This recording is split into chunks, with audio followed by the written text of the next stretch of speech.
41% des constructions présentes sur les principales villes du littoral sont considérées comme spontanées, c'est-à-dire qu'elles n'ont pas fait l'objet d'une autorisation d'urbanisme, elles ne sont pas cadastrées.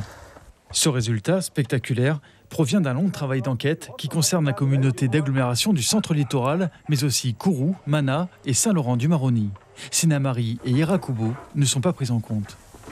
On a récupéré auprès de la DEAL et des communes toutes les autorisations d'urbanisme qui avaient été délivrées.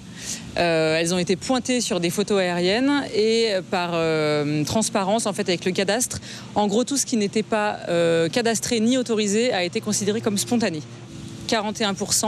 Donc ça c'est la moyenne sur les 9 communes, sachant qu'il y a des communes plus importantes et moins importantes, avec La Palme à Montsinéry-Tonnégrande où 80% du bâti recensé, enfin du bâti observé sur photo aérienne est considéré comme spontané. En 2015, 37 287 constructions spontanées ont été recensées, soit 19 512 de plus qu'en 2001.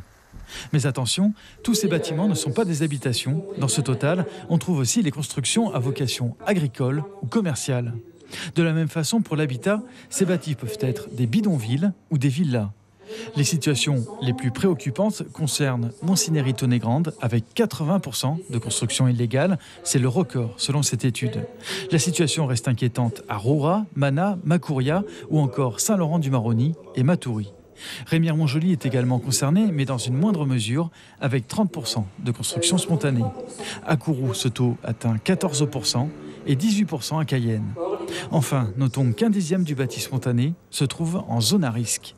Face à cette situation, les collectivités semblent démunies. C'est énorme, c'est une proportion une augmentation qui est sans cesse, je dirais encore plus importante.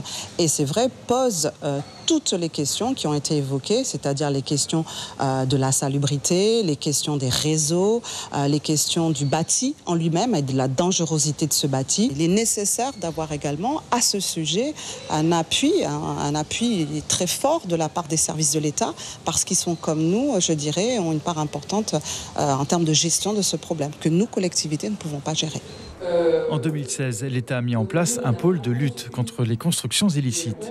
Enfin, la nouvelle loi Elan permettra au préfet de procéder à des démolitions sans décision de justice, notamment lorsqu'il existe un problème de sécurité et de salubrité.